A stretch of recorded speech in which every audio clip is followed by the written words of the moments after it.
Habits are the compound interest of self-improvement. And this audiobook summary on Atomic Habits is packed with powerful and practical advice on how to form good habits and break bad ones. In this book, Clear outlines the latest findings from various fields including psychology, biology, and neuroscience to create a simple and effective how-to guide for making good habits possible in your own life. Here's what you'll learn about in this audiobook summary. How to create good habits and eliminate bad ones. How to develop lasting change and long-term motivation in your life. How to design your environment for success and growth, and much, much more on how to create and maintain the habits you need to succeed and achieve your goals, both personally and professionally. Here's a quick tweetable summary to describe this book in a nutshell. Tiny, persistent steps over time will breed powerful results. Forget about the goal, focus on the process, and make high-level changes. Here are a few crucial quotes pulled directly from the book. Quote, "This is the meaning of the phrase atomic habits. A regular practice or routine that is not only small and easy to do, but also the source of incredible power, a component of the system of compound growth." Quote, "Goals are good for setting a direction, but systems are best for making progress." And the final crucial quote, "When nothing seems to help, I go and look at a stonecutter hammering away at his rock, perhaps 100 times without as much as a crack showing in it. Yet, at the 101st blow, it'll split into two. And I know it was not that last blow that did it, but all that had gone before." All right, you ready to dive into the big ideas? Let's do it with big idea number 1. Aim to get 1% better every day. At the outset of the book, Clear tells us that if you can get 1% better each day for 1 year, you'll end up 37 times better by the time you're done. Conversely, if you get 1% worse each day for a full year, you'll decline nearly down to 0. Now, you want to focus on making small improvements each day. That's the point of this big idea, taking small steps daily, because over time, those small improvements end up compounding. They equate to massive change. Bad habits also compound over time. If you delay working on something every day, the bad habit of procrastinating will multiply and seep into other areas of your life. For example, say you want to lose weight. Instead of focusing on losing 50 pounds, you want to concentrate on working out for 30 minutes, 3 times a week for 30 days, for instance. And over time, you'll begin to see changes in your body. 30 minutes a day, 3 times a week, for 52 weeks is 4,680 minutes of exercise.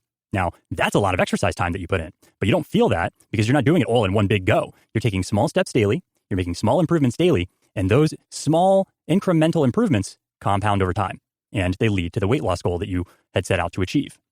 In the book, Clear tells a story about the British cycling team. Now, since 1908, British cyclists won only 1 gold medal at the Olympics, and in over a century, not one single British cyclist had ever won the Tour de France. In 2003, the team hired Dave Brailsford as their new coach or performance director. Brailsford's coaching strategy was an interesting one. His method was to push the team to get just 1% better each day. He dug deep, searching for tiny improvements that could be made on a daily basis. Things like having the seats on the bikes redesigned for extra comfort and stability. They put rubbing alcohol on the tires for better grip. They experimented with different racing suits for better aerodynamics. They tested various massage gels for better muscle recovery. They tested electrically heated shorts.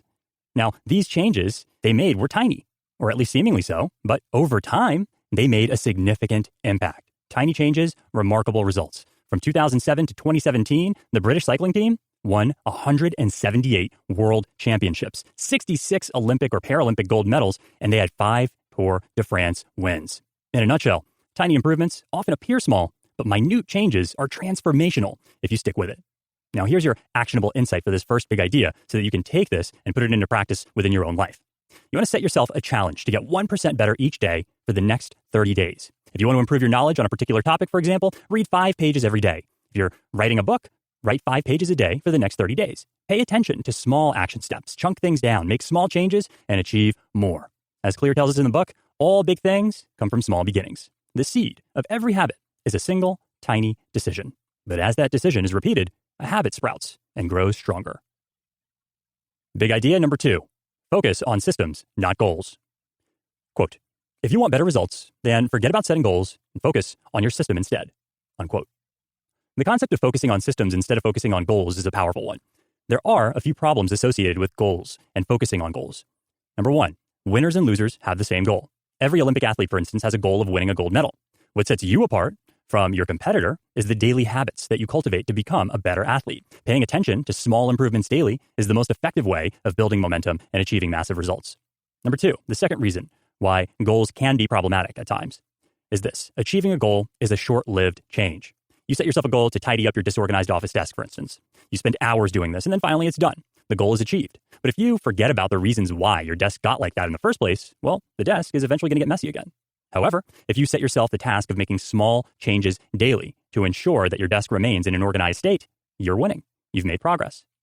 The third problem associated with goal setting is that goals don't lead to long-term progress. According to Clear, you don't rise to the level of your goals. You fall to the level of your systems.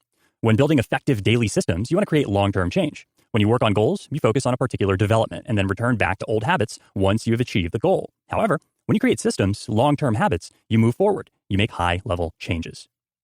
Here's an actionable insight for you from the second big idea. Focus on your daily systems. Create some if you haven't already. The tiny action steps that you take each day to improve your life. You want to ideally create a system. First, set a goal that you want to achieve, and then create systems in order to help you achieve that goal. See, the goal is an aspirational destination that you want to reach. And the system is what you're doing every day to eventually achieve that goal. And so instead of setting different goals every single day, Clear is saying, to set an aspirational goal, a long-term goal, and then create systems, habits, processes, put those in place in order to eventually help you achieve that goal or maintain that goal. That's really what he's talking about here. And the other idea here to keep in mind is to build those daily habits like reading daily, drinking 8 glasses of water daily, and meditating daily. See, there are goals attached here. You want to read daily so that you can maintain the goal of growing intellectually, mentally. You want to drink 8 glasses of water daily to maintain the goal of general health and well-being. You want to meditate daily for the goal of spiritual growth. See, there are goals attached to pretty much everything that we do, but we generally have an issue when we think about the goal while we're trying to achieve it. So the effective way to do this is to set up processes, habits to focus on a daily basis or a regular basis to achieve the goal over the long run. We don't think about the goal on a daily basis. We think about the practices, the processes, the habits. And eventually, as long as we focus on those improvements, those tiny little things that we do on a daily basis, those small actions we take, eventually we do achieve that goal. But don't focus on the goal on a daily basis. Focus on the practices required in order for you to eventually achieve that goal. Big idea number 3, create a success-driven environment. Quote, the most powerful of all human sensory abilities, however, is vision. The human body has about 11 million sensory receptors. Approximately 10 million of those are dedicated to sight. Some experts estimate that half of the brain's resources are used on vision, unquote. What you see around you can lead to a huge transformation. Your environment can either stifle you or it can propel you. Clear emphasizes this big idea by highlighting a story about the energy crisis of the 1970s. Dutch researchers back then conducted a study. They observed energy usage in a small town near Amsterdam. Their findings revealed that some households were using 30% less energy than their neighbors. The results indicated that homeowners who kept their energy meters in the hallway used less power than those who kept their meters in the basement. Now, although it might not seem like it at first blush, this is actually a great example of how powerful of a role your environment plays within your life. How so? Well, it's really pretty simple. The people in the study with energy meters in their hallways used less energy because the meter was in their immediate purview. It was clearly visible in their environment rather than hidden away in the basement. Let's take a quick look at a few more examples. You're less likely to practice your guitar if you have it hidden away at the back of your closet. You're less likely to take your vitamins if you hide them in your kitchen cabinet. You're less likely to read that book you've been meaning to read if it's pushed to the back of your bookshelf. And you're less likely to write that book that you want to write if your notebooks, pens, and laptop are stashed away in a drawer. So here's an actionable insight for you. Set yourself up for success by changing your environment to meet your needs. You want to switch things up. Place the books that you want to read on your coffee table, on your desk, or somewhere that you will see them every day. Write down your daily processes and paste them to your bedroom wall, on your bathroom mirror, or on your refrigerator door. Keep your surroundings tidy and neat to make things easier to find and to provide you with a clear space to cultivate good daily habits. Big idea number 4. All habits are based on a 4-step system: cue, craving, response, and reward. Let's break each of these down, shall we? Number 1, cue. Information that tells us there will be a reward. For example, the smell of a cake baking in the oven, a dark room waiting for someone to push the light switch. Number 2, craving. The motivation to do something to get the reward. This is when you think about what you need to do to taste that freshly baked cake. The cake is your motivation. Number 3, we have response. Now you have to act to get the reward that you want. And then finally, number 4 is the reward. You receive the reward and feel satisfied. Here's your actionable insight. What is rewarded is repeated. What is punished is avoided. Positive emotions cultivate habits. Negative emotions destroy them. Make habit formation easier for yourself by thinking of a reward that promotes positive emotions. When you run 3 times a week, you feel energized and motivated to continue. The habit you need to form here is the habit to get up, put your running shoes on, and get out the door. Big idea number 5, the 4 laws of behavior change. Quote, The 4 laws of behavior change are a simple set of rules we can use to build better habits. They are, number 1, make it obvious. Number 2, make it attractive. Number 3, make it easy. And number 4, make it satisfying, unquote. So, make it obvious, make it attractive, make it easy, make it satisfying if you want to change a behavior. Let's break each of these down. First, you want to make it obvious. Don't hide the books you need to read or the fruit you want to eat. Display them to remind yourself to form new habits. Number 2, make it attractive. If you want to read more, read the books you like to read, and it'll encourage you to do so. Third, make it easy. If you want to eat more fruit, eat the fruits that are easy to eat. And then finally, make it satisfying. If you're satisfied, you'll want more. Apply this to all good habits and do the opposite for bad habits. Make them invisible, unattractive, difficult, and unsatisfying. Here's your actionable insight. Whenever you want to change your behavior, focus on these factors. Number 1, how can I make it obvious? Number 2, how can I make it attractive? Number 3, how can I make it easy? Number 4, how can I make it satisfying? For example, how can I make it obvious? Establish a running habit by placing your running shoes at the foot of your bed. How can I make it attractive? Buy nice running shoes and some new workout clothes. How can I make it easy? By starting small. I can run or walk for 10 minutes a day. How can I make it satisfying? By preparing a delicious, healthy meal when I finish my run. Big idea number 6, track your habits with a habit tracker. A habit tracker is a simple way to hold yourself accountable without becoming overwhelmed. As the name entails, a habit tracker tracks your habits. It's a tool that allows you to quantify your behaviors and track how consistent you really are in acquiring or removing specific ones. It allows you to keep track of all the good habits you want to form and all the bad habits you want to eliminate. At the end of each day, you highlight the habits you managed to stick to. This system is often called the Seinfeld productivity hack. The comedian, Jerry Seinfeld, used to mark his calendar with an X every day in which he wrote new jokes. His goal was to write new jokes every single day. So he got this huge calendar and he wrote a giant X for each day that he wrote new jokes. And his goal was to not break the chain of X's. And this motivated him to cultivate the habit of creating new jokes every day. So here's an actionable insight for you to take this and put it into practice within your own life. Track your habits and have visual proof of how far that you've actually come, how far you're actually getting, the progress you're making. Use the habit tracking system to hold yourself accountable and to track your progress. For example, mark your habit tracker each day that you manage to read 15 pages of a book. Mark your habit tracker each day you manage to drink 8 large cups of water. Big idea number 7, use the 2-minute rule. Quote, decisive moments set the options available to your future self, unquote. Every day, there are a handful of moments that deliver significant impact. In the book, these are referred to as decisive moments. Now, the 2-minute rule states that when you start a new habit, it should take less than 2 minutes to do. And any habit can be scaled down to a 2-minute version of itself. For example, read before bed each night becomes read 1 page. Do 30 minutes of yoga becomes take out my yoga mat. Study for class becomes open my notes. Fold the laundry becomes fold 1 pair of socks. Run 3 miles becomes tie my running shoes. Here's your actionable insight. The idea behind this is to make your habits as easy as possible to start. Get yourself into the habit of doing something small, then building up to the more intense version of that habit. A new habit, it shouldn't feel like a challenge for you. You want to master the art of showing up and keep in mind that you need to standardize before you can optimize. Start today. Doesn't matter what habit you're working on, you can always do something. You can do something to move the ball forward. For example, let's say you've got a goal to write a book. Instead of setting a target to write 10,000 words a day, which is very difficult, set a target to write 1 page a day, just 1 page. If you find that too difficult, write a paragraph. Start small, get comfortable, and then build up towards doing more. Big idea number 8, use the Goldilocks rule to stay motivated. Quote, the Goldilocks rule states that humans experience peak motivation when working on tasks that are right on the edge of their current abilities. Not too hard, not too easy, just right, unquote. Let's say you want to improve your tennis skills. Let's assume you're a beginner. Not bad by any means, but you've definitely got some room for improvement, room for growth. If you spend most of your time practicing with a 4-year-old, you'll probably get bored pretty quickly, and you definitely won't improve your tennis game. If you try practicing with a US Open tennis champion on a daily basis, well, that's not going to work out very well either. It'll be way too difficult for you and way too boring for Roger Federer. But if you really want to grow, you should aim to practice with someone who's not too hard, not too easy, but just right. That's the Goldilocks rule in a nutshell, and you can apply it to anything. Aim to work on tasks that are not too hard, not too easy, but just right. Do this, and you'll boost your skills as well as your motivation to continue getting better. Here's how James puts it in the book. Wanting to improve your life is easy. Sticking with it is a different story. If you want to stay motivated for good, well, then start with a challenge that is just manageable. Measure your progress and repeat the process. Here's another example. Let's say you want to write 10,000 words a day. At first, writing 10,000 words a day is going to be too difficult. Instead, think about writing 3,000 words a day. Not too difficult, but definitely not too easy. Here's your actionable insight. How can you apply the Goldilocks rule within your own life? With your own habits, how can you make it happen? How can you apply the Goldilocks rule? Identify your sweet spot. The spot that's not too hard, not too easy, but just right. And then get to work. Big idea number 9, habit stacking. Quote, when it comes to building new habits, you can use the connectedness of behavior to your advantage. One of the best ways to build a new habit is to identify a current habit you already do each day and then stack your new behavior on top. This is called habit stacking, unquote. Here's a quick formula you can utilize for creating your own habit stacks. After current habit, I will new habit.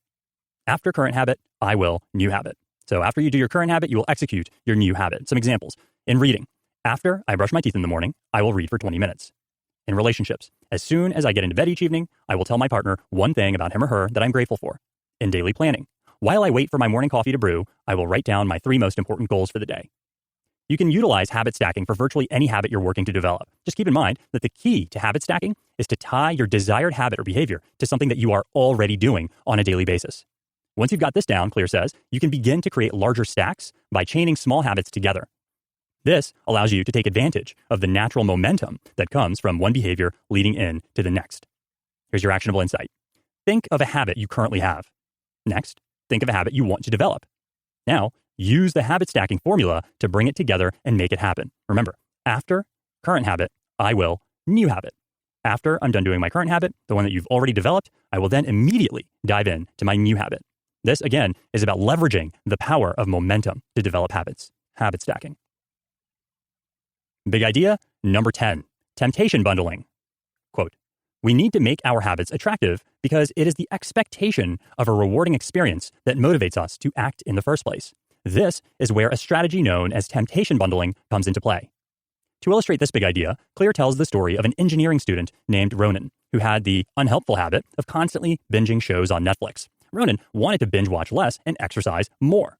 But he had a big problem on his hands. He loved binge watching and hated exercising.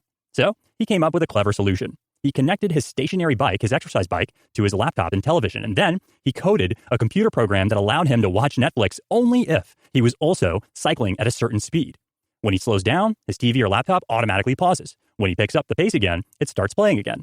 Now, Ronan's solution to developing his exercise habit is an excellent example of temptation bundling, which works by linking an action you want to do with an action you need to do.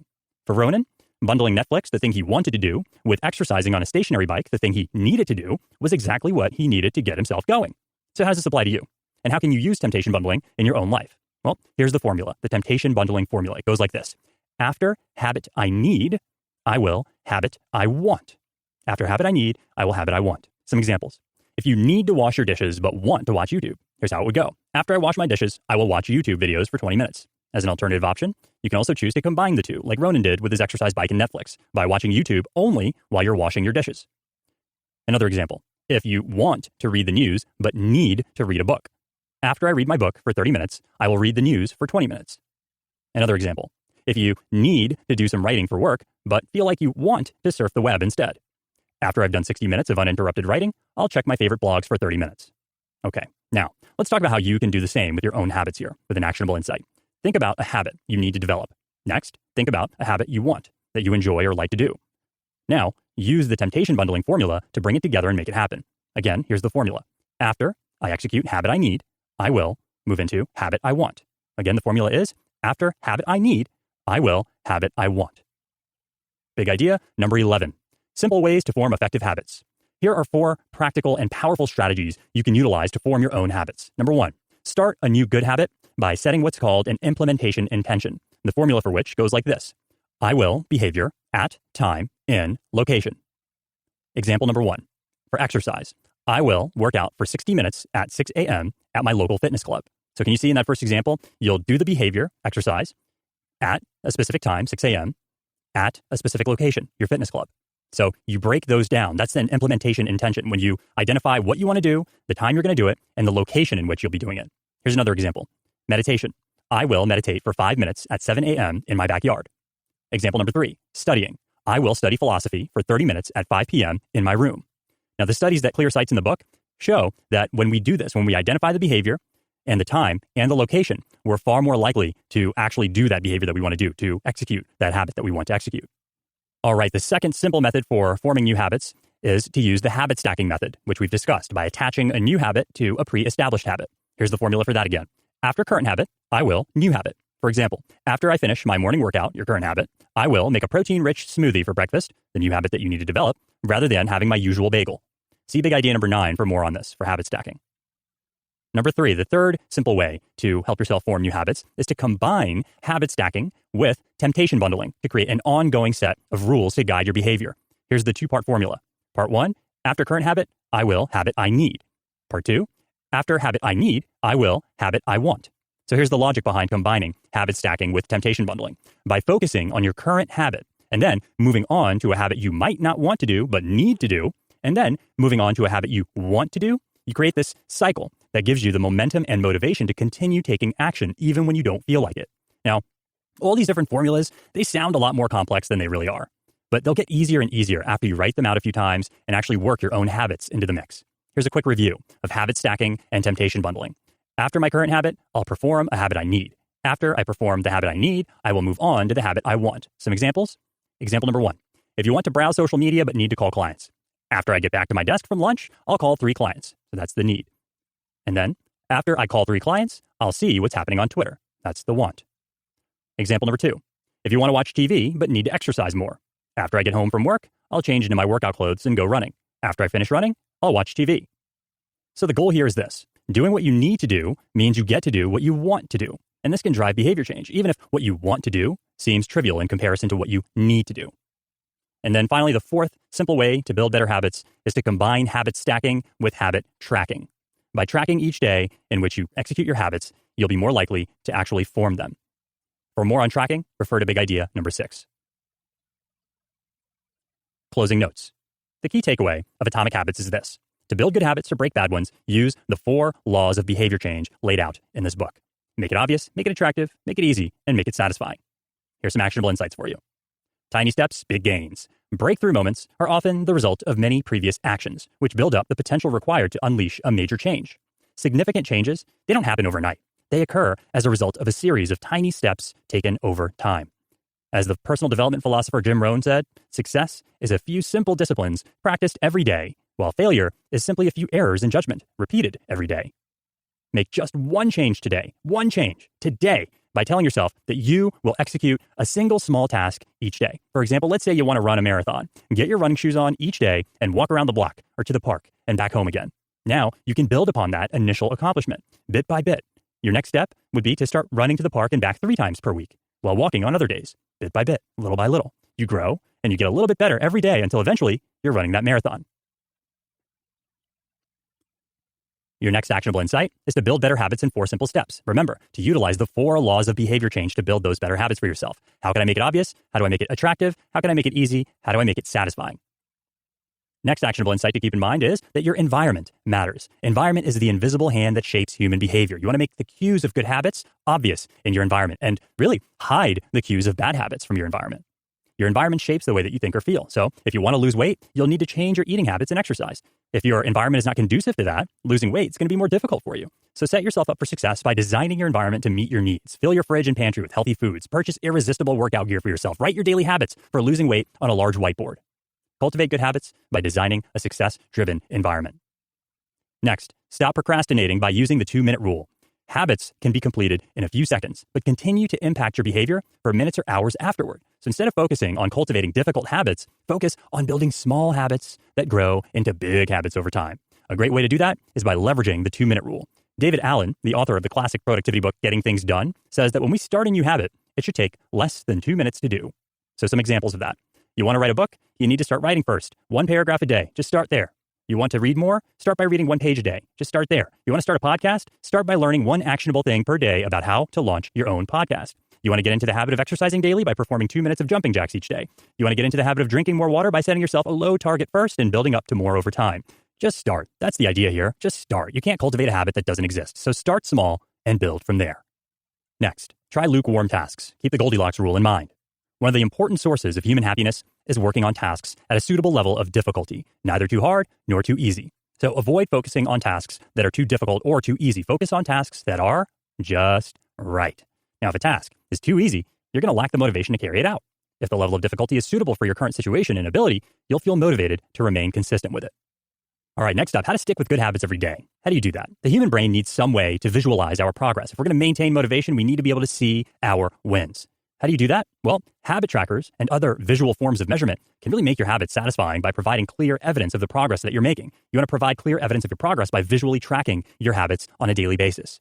At the end of each day, here's how to implement this. Write down the small tasks that you have completed. Just try doing this for 30 days. Observe and analyze your results. This will not only help you stay on track, it will also help you stay motivated to continue, and it'll let you know where maybe you need to put a little bit more effort into developing these habits or breaking the habits you want to break. And your final note here is this. Focus on the start, not the finish. Focus on the start, not the finish. Then create systems and habits to design the life you want. You can do this. Start small, build up from there, and get yourself going on the path to success and on the path towards building atomic habits. Thank you for listening to our quick learning audiobook review series. If you liked what you heard, then check out our channel for more free audiobook reviews. We post new audiobooks every week. And don't forget to like and subscribe to our channel and hit that notification bell to be first to hear of our latest reviews.